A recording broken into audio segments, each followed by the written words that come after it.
Hi, this is James from Drone Deer Services.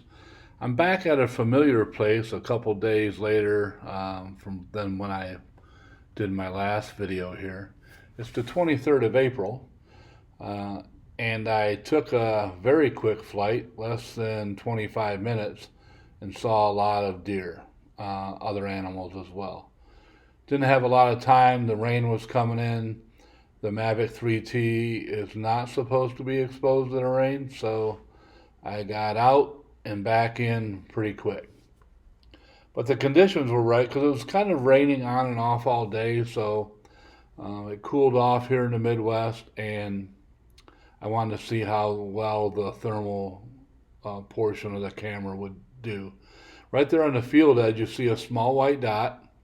That's going to wind up to be our friend, the groundhog woodchuck, scientific name Marmota monix, and I'm going to get right over his burrow. So I can see another advantage for the Mavic 3T, helping farmers control their groundhog populations, find them and then set up on them and control them. So here I am moving above the what I believe to be a groundhog, and I'm going to position the Mavic right above the burrow, and I'm going to zoom in for you, and we'll see the actual groundhog itself moving towards the burrow. So that was pretty cool. Northwestern Ohio, a lot of groundhogs here. So I continued up the tree line kind of a thing, the fence row tree line.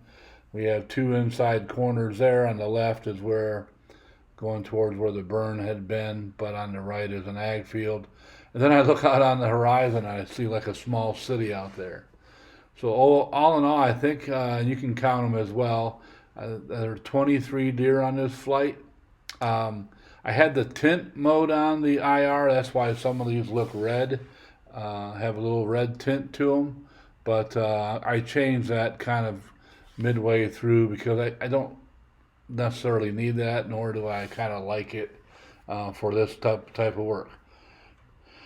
The old thing where we go IR, non-IR, easy to see the deer, not easy to see the deer. The trees are leafing out. You can see some deer coming up that are browsing in the kind of tree line, but also deer that are laying in the ag field. This is very near to the location last week where I did the control burn video. These look like young deer here, flags up in the air. Not sure if there was coyote activity. I think I'm 320 feet up right now. Don't expect that to disturb the deer at all. But I did have a phenomenon coming up. You'll see. It looks like when the larger deer that were laying in the field stand up, I still get a heat signature from their bed. So that's pretty cool. And again, this is like one of those deals where I don't know everything there is to know about deer behavior, but these deer are out in 50, at least 50 feet from the wooded edge, just laying in the field. And you'll see the deers are looking in different directions, facing in different directions, as I think a protection from incoming predators. They're two rather mature, what I believe are antlerless. Well, they're all antlerless now, or almost all of them. I did see a photo of a deer from Ranpappy that had not shed yet, so that was pretty cool. But it was a very urban deer, so we'll see. But these two deer, kind of on the lower two deer to the right, are I'm zooming in here now. When they get up, we're going to be able to see their thermal signature on the ground there. I think that they probably were there for a long time, and it was time to get up. So here they're getting up, and they'll move away. The deer on the right moves away first, and then when we go infrared, you'll be able to see the thermal signature left when that deer moved away, which is pretty cool. This would help, for example, if you had an injured animal. Doesn't necessarily have to be a deer. They bed down and then they're disturbed for whatever reason, maybe a predator, or they're frightened some other way, and they get up and move, and then their thermal signature is there as they take a break um, after with their injury. They just kind of lay down. For hunters out there, whitetail deer often do this, but I was looking for a fawn originally, but I have determined that these are probably heat signatures from their beds, and just got up and the heat's still on the ground. So I was kind of spun around here, heading east along this kind of tree line, just a lot of deer. And the same thing, IR, very easy to see, non-IR, difficult. So if you don't get the thermal package, I can't see where you would be very successful. You will be successful locating deer, but it's much easier with the infrared feature. So here's another group of 4, it looks like here, coming up on them. These deer are right on the field edge, and then across the field there, you saw briefly 3 more deer are on the other side of this row. So this deer is kind of eating there's the 3 deer that are on the other side of that tree line. The deer we saw in the previous photo or previous clip was kind of browsing on, I believe, like buds. But here's a deer venturing out into the crop field. Farmers here are planting. A lot of equipment. Generally, if it rained on and off all day, they wouldn't be planting, but these deer will be moved around because of that. I include a Onyx snapshot coming up. It's kind of it's pretty neat. So it's the classic oxbow that Dan Infalt talks about, the hunting public folks talk about, Shane Simpson talks about. And this oxbow, you're going to see it in from the Mavic, and you're going to see it from Onyx, which I'm going to start incorporating that, but you'll see it coming up. But here is a inside two inside corners, which is a classic, kind of like a choke point, and then a number of deer down at the junction of the T coming up. So. Depending on the wind, this will be a good place. There's going to be ag on 3 sides of this T junction. And you can see another, looks like 5, 6 deer here. So we're going to zoom in with the non-IR mode, picking up a deer there. And looking for, just kind of give you an example what else is there. But there's that deer moving into the tree line a little bit more in IR mode. And coming across kind of the tree line, you can see a larger number. This is an interesting group. Notice that deer that came across the tree line was relatively small. You have a group of 4 on the right and a group of 2 on the left. You'll notice the deer that came across the tree line come near the deer that was already there, and the deer that was already there that appears to be much larger did not like that smaller deer coming near him or her. I'm thinking it might be a buck. They're separated there. Doe and buck don't normally hang out too much together until October, late October, early November. And you can see the deer that was stationary kind of made that other deer move away. So that maybe another deer behavior thing, not sure. But this was the remaining deer here, whether it's a buck or not sure. This is right around the end of legal shooting. If we do a half hour after sunset, and the zoom camera still has quite a bit of light and can capture photographs. So that was pretty cool. And just another ag field, a group of deer.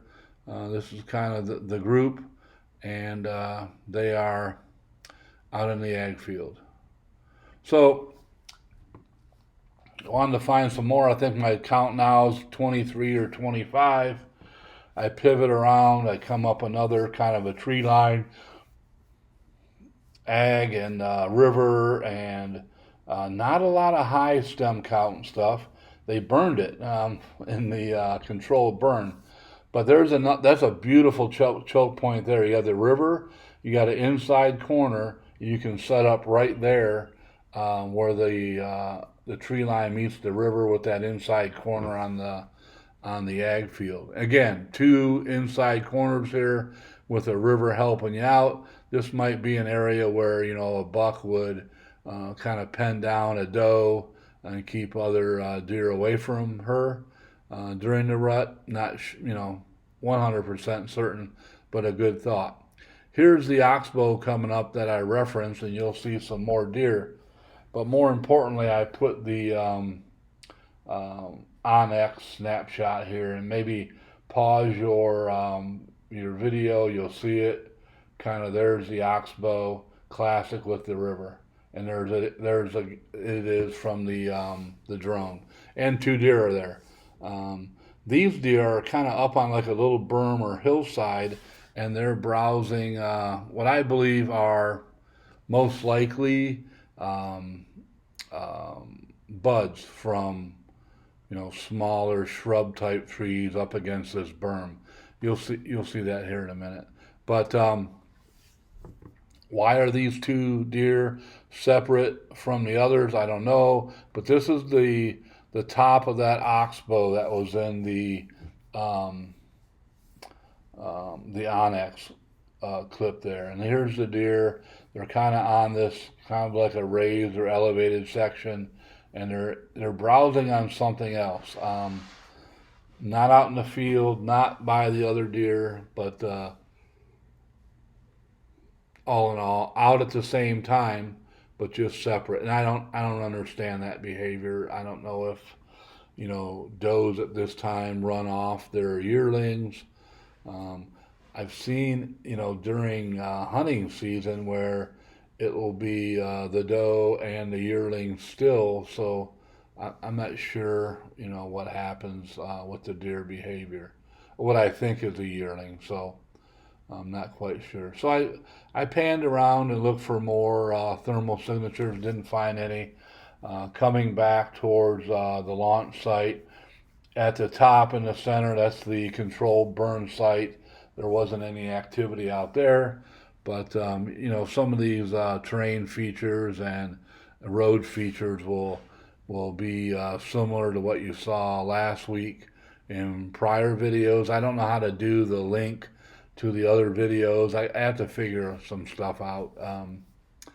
But trying to improve all the time, and with your help, YouTube's help, I'll get better. But this would be a place where I would put links to the prior videos. I started separating the video by like playlist, which is pretty cool, and you'll see that separation in the list of playlists on the Drone Deer Services YouTube channel. So didn't see anything else in the control burn area, and just like a couple more things. I'm also doing kind of small town America videos for folks that might not be interested in actual deer hunting or wildlife. They might enjoy just how the Mavic 3T does around a village or a town. Plus small towns and villages in the Midwest are that's kind of some of my favorite places. So I want to kind of stick there and do some videos. The other thing is, it's not a big hassle to fly. You don't have restricted zones typically. There may be a crop dusting airport close or a smaller airstrip close, but for the most part, you don't have the restrictions that you do in larger cities. So you'll see some of those coming up. I intend on having some more content, from small town America. Some pretty interesting stuff in northwestern Ohio. If you already haven't seen them, I take a spin around Van Buren, Ohio, and Macomb, Ohio. Kind of neat features, independently. And here I am coming back to the launch site and kind of looking across the road, and it looked like there was a couple heat signatures there, but it started to sprinkle a little bit, so I wanted to get back on the ground, and there's plenty of time to go check out the field across the road to the north, and that's what I'll do. There's a pretty cool home up there too, kind of an estate, and I'll drop down here. You saw the car that went by with the headlights on, and they were illuminating the road, so you kind of get, the time of day. It was probably very close to 8 o'clock, 8 p.m. Eastern Daylight Time in Northwest Ohio. But the Boomer Outdoorsman, thank you for watching. I hit 1,000 views on one of my deer videos. That's great, and I hope you enjoyed this. Like and subscribe, and we'll be putting up more content and getting out in the woods. And thank you very much.